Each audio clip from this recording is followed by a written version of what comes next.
স্বাগত দীপ্ত সংবাদে, সাথে আছে আমি কাজী আসিফুজ্জামান। শুরুতেই সংবাদ শিরোনাম। মাগুরার শিশু আসিয়া ধর্ষণ ও হত্যা মামলার রায় 31 আগস্ট ঘোষণা করবে হাইকোর্ট। বাগেরহাটের গজালিয়া খালে ভাসমান সবজির হাট 100 বছরের ঐতিহ্য ধরে রেখেছে। এবং সিরিয়াকে সন্ত্রাসবাদের মদতদাতা দেশের কালো তালিকা থেকে বাদ দিয়েছে যুক্তরাষ্ট্র।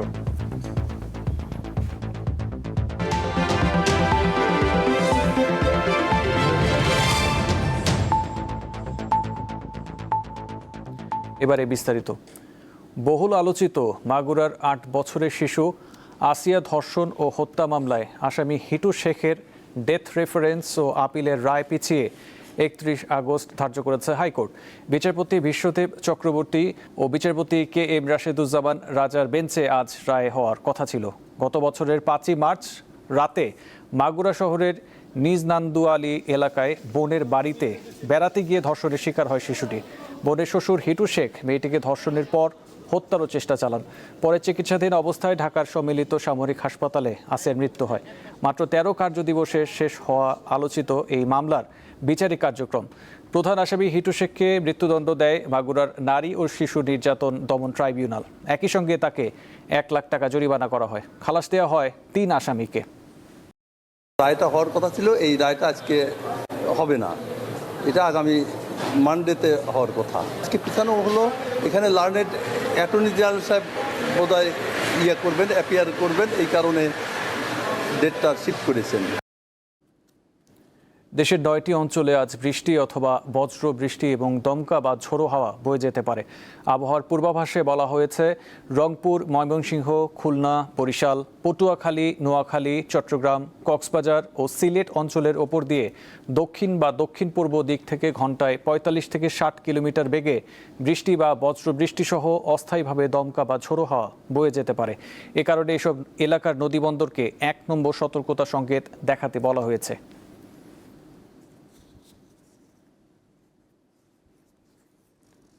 মিয়ানমারের রাখাইন রাজ্য থেকে বাস্তুচ্যুত হয়ে বাংলাদেশে আশ্রয় নেওয়া রোহিঙ্গাদের সংকট দীর্ঘস্থায়ী রূপ লাভ করেছে। গত 9 বছরে প্রত্যাবাসন করা যায়নি একজনকেও। বিষয়টি ঝুলে আছে শুধু কথাবার্তাতেই। বিশেষজ্ঞরা বলছেন, রোহিঙ্গা ইস্যুটি এখন বাংলাদেশের জন্য অর্থনৈতিক ও নিরাপত্তার জন্য বড় চ্যালেঞ্জ হয়ে উঠেছে।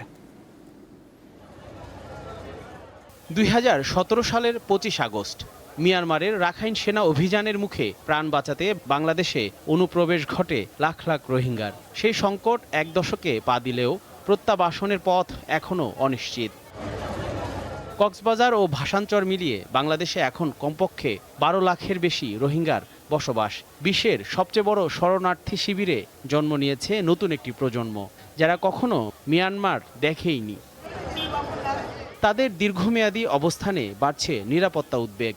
মাদক পাচার, সশস্ত্র গোষ্ঠীর তৎপরতা, হত্যা ও অপহরণের মতো ঘটনাগুলো বাংলাদেশের জন্য নতুন চ্যালেঞ্জ হয়ে উঠেছে।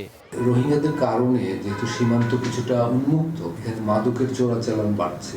সারা দেশে কিন্তু মাদক একটা বড় সংকট তৈরি করেছে। এটার এই দক্ষিণ সীমান্তটা এটার একটা বড় উৎস। ফলে রোহিঙ্গাদের কারণে আসলে বাংলাদেশ বহুমাত্রিক সমস্যায় পড়ে গেছে। বিশ্লেষকদের মতে রোহিঙ্গা প্রত্যাবাসনই এসব সমস্যার একমাত্র সমাধান। তবে মিয়ানমারের অভ্যন্তরীণ অবস্থা বিবেচনায় আপাতদৃষ্টিতে তা বাস্তবায়ন অত্যন্ত কঠিন বলে মনে করেন তারা। রোহিঙ্গাদের সংকটের সমাধান তো একটাই, তাদের ফেরত পাঠানো। তাদের ফেরত তো কেউ যায় না এবং যাওয়ার আপাতত কোনো সম্ভাবনা নেই। তার মানে আমরা কারো সাহায্য পাইনি। এই যে 3 লক্ষাধিক রোহিঙ্গা তালিকা প্রকাশ করে মিয়ানমার তাদেরকে শনাক্ত করেছে বলে ঘোষণা করেছে, এইটা আমার যতটা না মনে হয় যে প্রত্যাবাসন প্রক্রিয়া শুরু করা বা সেই 3 লক্ষাধিক রোহিঙ্গাকে মিয়ানমারে নিয়ে যাওয়া, তার চেয়ে অধিক বেশি হচ্ছে আন্তর্জাতিক সম্প্রদায়কে দেখানোর জন্য যে তাদের একটা সদিচ্ছা আছে। রোহিঙ্গাদের জন্য দিন দিন কমছে বিদেশি অর্থায়ন, এতে চাপ পড়ছে দেশের অর্থনীতিতে। সুরক্ষার বিভিন্ন দিক আছে, তো এগুলো করার জন্য ধরেন বছরে প্রায় 1 বিলিয়ন ফাইন্যান্সের দরকার হয়। এই ফান্ডটা কমতে কমতে ধরেন 1 বিলিয়ন সবসময় চেয়েছে, এটা 800, 700, 600, 500 এভাবে নামছে আর কি। তো প্রথমত আমি বলবো যে রোহিঙ্গা রেফিউজি প্রোটেকশনের জন্য যে জয়েন্ট রেসপন্স প্ল্যান, তার জন্য যে পরিমাণ ফাইন্যান্সিয়াল বার্ডেন শেয়ারিং দরকার, ইন্টারন্যাশনাল কমিউনিটির দরকার এখানে এগিয়ে এসে বাংলাদেশকে সাপোর্ট দেওয়া। শঙ্কার বিষয় হলো এখনও থেমে নেই রোহিঙ্গা অনুপ্রবেশ। গড়ে প্রতিদিন 20 থেকে 30 জন বাংলাদেশে ঢুকছেন বলে জানান স্থানীয়রা। জহুরুল মোহসান, দীপ্ত সংবাদ, ঢাকা। বর্তমান সরকারের প্রথম 6 মাসে অর্থনীতিতে কিছু ইতিবাচক পরিবর্তন এলেও সামগ্রিকভাবে নেতিবাচক প্রবণতাই বেশি বলে জানিয়েছে বেসরকারি গবেষণা প্রতিষ্ঠান Centre for Policy Dialogue CPD. প্রতিষ্ঠানটি জানায় একই সময়ে দেশের 3 প্রধান শিল্পাঞ্চলে 95টি কারখানা স্থায়ীভাবে বন্ধ হয়ে কমপক্ষে 61,881 জন কর্মসংস্থান হারিয়েছেন। গতকাল সিপিডির কার্যালয়ে আয়োজিত সংলাপে এসব তথ্য তুলে ধরা হয়। ত্রয়োদশ জাতীয় সংসদ নির্বাচনের মধ্য দিয়ে ক্ষমতায় আসা বিএনপি সরকার এরই মধ্যে 6 মাস পূর্ণ করেছে। এই সময় দেশের অর্থনৈতিক অগ্রগতি মূল্যায়ন করতে সোমবার রাজধানীতে সংলাপের আয়োজন করে গবেষণা প্রতিষ্ঠান Centre for Policy Dialogue CPD. একটা বড় জায়গা, আগ্রহের জায়গা থাকতে পারে। এতে জানানো হয় গত 6 মাসে মাথাপিছু ঋণের পরিমাণ $48,000 থেকে বেড়ে $55,000 পৌঁছেছে। বেসরকারি খাতে ঋণ প্রবাহ শতকরা 4.5 ভাগে নেমে এসেছে, যা ইতিহাসে সবচেয়ে কম। বাংলাদেশ ইতিমধ্যে ঋণের ফাঁদে পড়ে গেছে কিনা এবং সেটা দেশীয় এবং বিদেশির, সেটার একটা মূল্যায়ন করার প্রয়োজন ছিল। এটার ব্যতিরিকে আগামী দিনে আগানো কষ্ট হবে। সিপিডি বলছে নিত্যপণ্যের দাম সাধারণ মানুষের ক্রয় ক্ষমতার বাইরে চলে গেছে। চলতি বছরের জানুয়ারি থেকে আগস্টে গাজীপুর, সাভার, আশুলিয়া এবং নারায়ণগঞ্জ নরসিংদী শিল্পাঞ্চলে 95টি কারখানা স্থায়ীভাবে বন্ধ হয়েছে। ফলে কর্মসংস্থান হারিয়েছে 61,881 জন। এটা হলো জানুয়ারি থেকে অগস্ট পর্যন্ত 2026 সালে, এবং এটা হলো 95টি কারখানা বন্ধ হয়েছে। 95টি কারখানা বন্ধ হয়েছে। বিশেষ করে আমাদের এইটা হলো গাজীপুর, সাভার, আশুলিয়া, নারায়ণগঞ্জ, নরসিংদী এলাকাতে, এবং প্রায় 62,000 মানুষ কাজ হারিয়েছে বলে আমাদের হিসাব। গবেষকরা জানান প্রবাসী আয়ও মন্দা হাওয়া বইছে। বাণিজ্য ঘাটতি বৃদ্ধি, বাজেট বাস্তবায়নে ধীরগতি এবং বৈদেশিক বিনিয়োগ কমার মতো বিষয়গুলো পরিস্থিতিকে জটিল করে তুলছে। ওভারসিজ মার্কেটে একটা বড় আমাদের গত 5 বছরে প্রায় আমাদের 55 লাখের মতো বাইরে গেছে। এটা কিন্তু এখন কমে আসছে। সো বাইরের মার্কেট দিয়েও আমরা এটা যে প্রবাসী, সেটাও হবে না। আমাদের চেষ্টা করা উচিত কিভাবে শিল্পায়নের মাধ্যমে আমরা শোভন কর্মসংস্থান করতে পারি। সরকারি কর্মচারীদের বেতন বৃদ্ধি ও ভর্তুকি সামলানো ক্ষমতাসীনদের জন্য কঠিন হয়ে দাঁড়াবে বলে মনে করেন সিপিডির গবেষকরা। শাহরিয়ার ইমন, দীপ্ত সংবাদ, ঢাকা। আমানত তুলতে না পারায় চট্টগ্রামে 5 ইসলামী ব্যাংকের গ্রাহকদের মধ্যে ক্ষোভ দেখা দিয়েছে। সোমবার ফার্স্ট সিকিউরিটি ইসলামী ব্যাংকের হালিশহর ওয়াবদা শাখায় বিক্ষোভ করেন গ্রাহকরা। তাদের অভিযোগ, নিয়মিত লেনদেন স্বাভাবিক করার ঘোষণা দেওয়া হলেও বাস্তবে তার নিজেদের টাকাটা পাচ্ছেন না। চিকিৎসা, ব্যবসা ও সংসারের প্রয়োজনেও টাকা তুলতে না পেরে মাসের পর মাস ভোগান্তিতে পড়ছেন তারা। একই সঙ্গে হেয়ার কাট বাতিলের ঘোষণা দ্রুত প্রজ্ঞাপন আকারে প্রকাশের দাবি জানিয়েছেন গ্রাহকরা।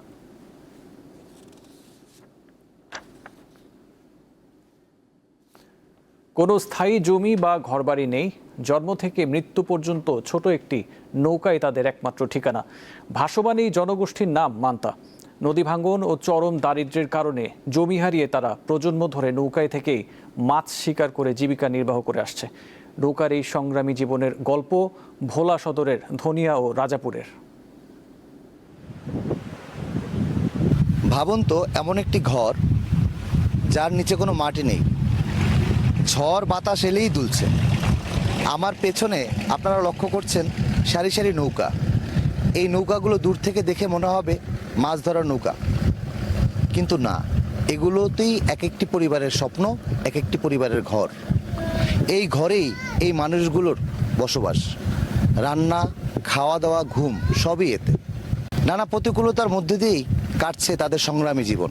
জায়গা নাই, জমিন নাই, নদীতে বসবাস করি, সবসময় নদীতেই থাকি। ঝড় তুফান আইলেও ভয় করে, মনে করেন যে সময় ঝড় তুফান আসে মনে কয় জানি আমরা মারা যাবো, ডুবে যাবো নদীর ভিতরে, এরকম লাগে। আমাকে বাইরে করা যাইতে অনেক কষ্ট হয়, বাথরুমে যাইতে কষ্ট হয়, নাই জায়গা জমি, নাই বাড়ি গাড়ি।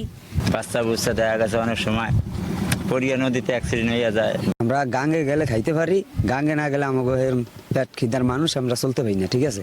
ঘর পাইলেও তো একটু ভালো মতন পড়ালেখাটা করতে পারি, পড়ালেখারও তো আমাকে ইচ্ছা আছে, পড়ালেখা করে আমরা তো একটা ভালো চাকরিও করতে পারি।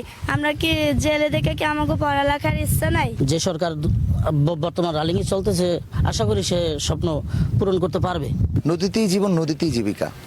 বছরের পর বছর ধরে প্রজন্মের পর প্রজন্ম এই পরিবারগুলো এভাবেই নৌকায় ভেসে যাযাবরের মতো জীবনযাপন করছেন। নেই নিজস্ব কোনো ঠিকানা, নেই এক টুকরো মাটি যেখানে মৃত্যুর পর তাদের সমাহিত করা যাবে। এরপরও তারা স্বপ্ন দেখেন একদিন তাদের ঘর হবে, শান্তিতে বসবাস করবেন। তাকে ভীষণ অসুবিধা এরা আছে, টু ভরে জায়গা দিতে ওরা ফ্যামিলিতে অনেক লোক, এই লোকগুলি খাইয়া বাঁচত। স্বাভাবিক যে এদের একটা ঘর বাড়ির যে ব্যবস্থাটা এরা করে। সরকার আসে, সরকার যায়, কিন্তু ভাগ্য বদল হয় না এই পরিবারগুলোর। এভাবেই বছরের পর বছর কাটিয়ে দিচ্ছেন নদীতে। তাদের একটাই প্রশ্ন, কখনো কি তাদের ভাগ্য বদল হবে? ভোলা থেকে মলয় দে, দীপ্ত টেলিভিশন। শত বছরের ঐতিহ্য ধরে রেখেছে বাগেরহাটের কচুয়া উপজেলার গজালিয়া খালের বুকে ভাসমান সবজির হাট। প্রতি সপ্তাহে রবি ও বুধবার নৌকায় চলে টাটকা সবজির পাইকারি বেচাকেনা। ভোরের আলো ফোটার সঙ্গে সঙ্গে কর্মচঞ্চল হয়ে ওঠে শত বছরের পুরনো বাগেরহাটের গজালিয়া খালের এই ভাসমান সবজির হাট। ভ্যান, নৌকা ও ছোট যানবাহনে করে শসা, লাউ, করলা, চাল কুমড়া, মিষ্টি কুমড়া, ঝিঙে ও বরবটি সহ নানা জাতের সবজি নিয়ে জড়ো হন স্থানীয় চাষিরা। কেউ খালের পাড়ে, আবার কেউ নৌকার উপর সাজিয়ে রাখেন টাটকা সবজি। সময় যত গড়ায় বাড়তে থাকে নৌকার সারি, একই সাথে বেচা বিক্রিও। গজালিয়া বাজারে আসছি মাল বিক্রি করতে। আমরা চাল কুমড়া, শসা, করলা বিক্রি করলাম। প্রত্যেক দিন এই হাটে প্রত্যেক রবিবার আর বুধবার কয়েক লক্ষ টাকার মাল বিক্রি হয়। শুধু স্থানীয় কৃষকরাই নয়, বরিশাল, পিরোজপুর, ঝালকাঠি, বরগুনা, চাঁদপুর সহ বিভিন্ন জেলার পাইকাররাও আসেন এই হাটে। স্থানীয়দের দাবি, শত বছরের বেশি সময় ধরে চলে আসছে এই হাটের কার্যক্রম।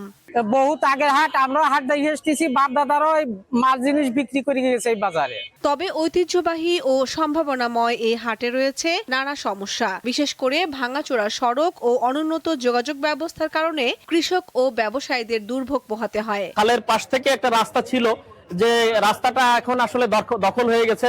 আমাদের দাবি হলো সরকারের কাছে যে খালের পাশ থেকে সেই পুরাতন রাস্তাটা যাতে আবার চালু হয়। মাত্র 4 ঘন্টার এই হাটে প্রতিদিন প্রায় 20 থেকে 25 লাখ টাকার সবজি বিক্রি হয়, আর পুরো মৌসুমে প্রায় 4 কোটি টাকার সবজি কেনাবেচা হয়। কামরুন নাহার, দীপ্ত, বার্তা কক্ষ। বিদ্যুৎ ও জ্বালানির দাম বাড়ায় এর প্রভাব পড়েছে দেশের ঔষধ শিল্পে। সেই সঙ্গে গ্যাসের সংকট ও বিদ্যুৎ সরবরাহে বিঘ্ন ঘটলে কারখানায় জেনারেটর ও বড় ইউপিএস চালাতে হচ্ছে। এতে উৎপাদন ব্যয় আরও বাড়ছে। গতকাল রাজধানীতে এক মতবিনিময় সভায় বাংলাদেশ ঔষধ শিল্প সমিতির নেতারা এসব কথা বলেন। উৎপাদন খরচ সমন্বয় করতে শেষ পর্যন্ত ওষুধের দাম বাড়ানোর প্রয়োজন হতে পারে বলেও জানান বক্তারা। ওষুধ দেশের স্পর্শকাতর শিল্পের মধ্যে অন্যতম।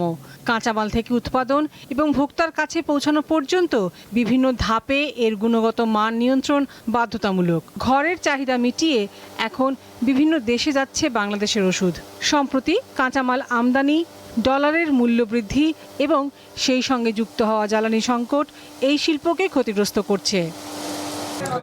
সোমবার রাজধানীর তেজগাঁওয়ে বাংলাদেশ ওষুধ শিল্প সমিতির কার্যালয়ে মালিক সমিতি ও বাংলাদেশ হেলথ রিপোর্টার্স ফোরামের আয়োজনে ওষুধ শিল্পের অগ্রগতি, চ্যালেঞ্জ ও সম্ভাবনা শিরোনামে মতবিনিময় সভায় এসব কথা বলেন বক্তারা।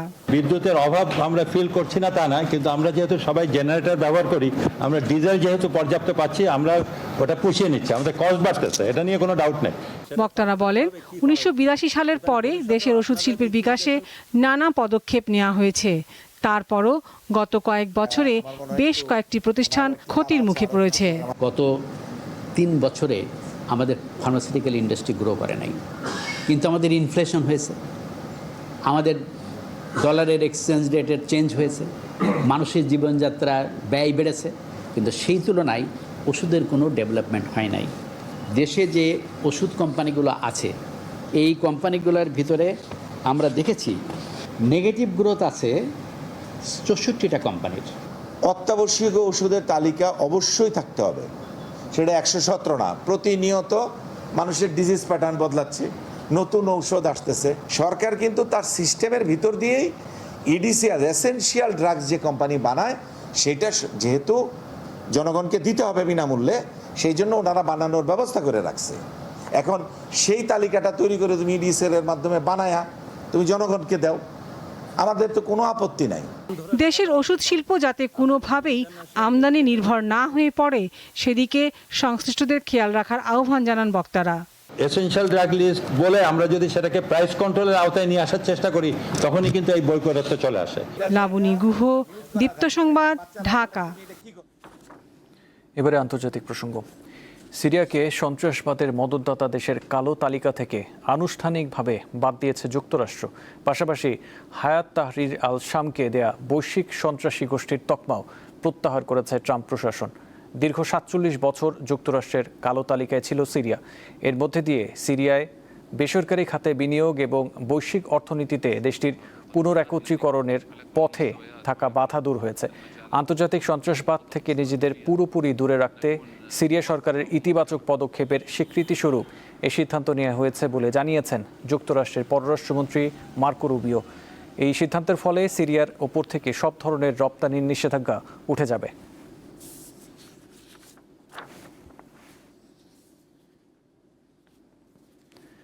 ইসরায়েলি প্রধানমন্ত্রী বেনিয়ামিন নেতানিয়াহু দাবি করেছেন ইরান তার 2 ছেলের মধ্যে একজনকে হত্যার চেষ্টা করেছিল।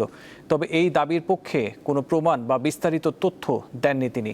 স্থানীয় সময়ে সোমবার ইসরায়েলি এক চ্যানেলে দেয়া টেলিফোন সাক্ষাৎকারে এই অভিযোগ করেন নেতানিয়াহু। তিনি বলেন, ঘটনাটি অবিশ্বাস্য। ইরান তার এক ছেলেকে লক্ষ্য করেছিল এবং তাকে হত্যার চেষ্টা করে।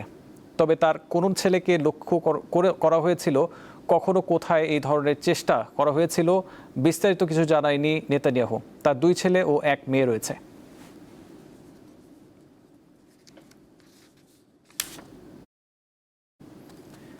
ইরানের অর্থনীতিকে বিশ্ব থেকে বিচ্ছিন্ন করতে অপারেশন ইকোনমিক আউটকাস্ট নামের বড় ধরনের অর্থনৈতিক বিধিনিষেধ ঘোষণা করেছে যুক্তরাষ্ট্র। এই পদক্ষেপের কথা জানায় স্থানীয় সময় সোমবার অর্থ মন্ত্রণালয় থেকে এই ঘোষণা দেওয়া হয়। সংবাদ সম্মেলনে অর্থমন্ত্রী স্কট বেসেন্ট এই বিধিনিষেধকে অর্থনৈতিক ডি-ডে বলে উল্লেখ করেছেন। তিনি জানান, তেল খাতসহ ইরানের সব আয়ের উৎস বন্ধ করে দেয়া এবং অন্যান্য দেশ ও কোম্পানিগুলোকে তেহরানের সঙ্গে ব্যবসা করা থেকে বিরত রাখাই এই অভিযানের মূল লক্ষ্য। যারা ইরানের সঙ্গে তেল কেনাবেচা ও ব্যবসা চালিয়ে যাচ্ছেন তাদের প্রতি সতর্ক বার্তা উচ্চারণ করে তিনি বলেন, দেশগুলোকে যুক্তরাষ্ট্র ও ইরানের মধ্যে যে কোনো একটিকে বেছে নিতে হবে। এবারে খেলার খবর। জয় দিয়ে ইংলিশ প্রিমিয়ার লিগের নতুন মৌসুম শুরু করলো চেলসি। নিজেদের প্রথম ম্যাচে ফুলহ্যামকে 3-2 গোলে হারায় দ্য ব্লুজ। ক্রাভেন কটেজে আক্রমণের পসরা নিয়ে বসে চেলসি। খেলা শুরুতেই স্বাগতিকদের জালে বল পাঠিয়ে উৎসবে মাতে সফরকারীরা। পেড্রোর গোলে এগিয়ে যাওয়ার পর 23 মিনিটে জোশুয়া কিংয়ের ফিনিশিংয়ে সমতায় ফেরে ফুলহ্যাম। প্রথমার্ধের শেষ দিকে রজার মর্গ্যানের গোলে 2-1 ব্যবধানের লিড নিয়ে বিরতিতে যায় ব্লুজ। খেলার 49 মিনিটে আরও একবার সফরকারীদের এগিয়ে নেন কোল পালমার। 5 মিনিট পর স্কোর লাইন 3-2 করে স্বাগতিকদের জয় নিশ্চিত করেন গার্সিয়া। ঘরের মাঠে রানের পাহাড়ে পিষ্ট শ্রীলঙ্কা। কলম্বোতে চলমান দ্বিতীয় ও শেষ টেস্টে ভারতের চেয়ে 495 রানে পিছিয়ে স্বাগতিকরা। দ্বিতীয় দিনের খেলা শেষে লঙ্কানদের সংগ্রহ 2 উইকেটে 8 রান। প্রথম ইনিংসে 9 উইকেটে 503 রান তুলে ইনিংস ঘোষণা করে সফরকারীরা। দেবদূত পড্ডিকালের পর ম্যাচের দ্বিতীয় দিন শতক হাঁকিয়েছেন ধ্রুব জুরেল। এই দুজনের অনবদ্য ব্যাটিংয়ে কলম্বো টেস্টে বড় সংগ্রহের রেকর্ড করে ভারত। এদিকে 63 রানের ইনিংসের পথে একটি ব্যক্তিগত মাইল ফলকও ছুঁয়েছেন ভারতের মারকুটে উইকেটরক্ষক ব্যাটার ঋষভ পন্ট। চোট পেয়ে মাঠ ছাড়ার আগে 2টি ছক্কা হাঁকিয়ে টেস্ট ক্রিকেটের সর্বোচ্চ ছক্কার তালিকায় অস্ট্রেলিয়ান কিংবদন্তি অ্যাডাম গিলক্রিস্টকে পেছনে ফেলেন তিনি। ভারতের গড়া পাহাড়সম রানের জবাবে ব্যাট করতে নেমে শুরুতেই বড় বিপদে শ্রীলঙ্কান ব্যাটাররা। সংবাদ শেষ করার আগে শিরোনামগুলো আরেকবার। মাগুরা শিশু আসিয়া ধর্ষণ ও হত্যা মামলার রায় 31শে আগস্ট ঘোষণা করবে হাইকোর্ট। বাগেরহাটের গজালিয়া খালে ভাসমান সবজির হাট 100 বছরের ঐতিহ্য ধরে রেখেছে। এবং সিরিয়াকে সন্ত্রাসবাদের মদতদাতা দেশের কালো তালিকা থেকে বাদ দিয়েছে যুক্তরাষ্ট্র।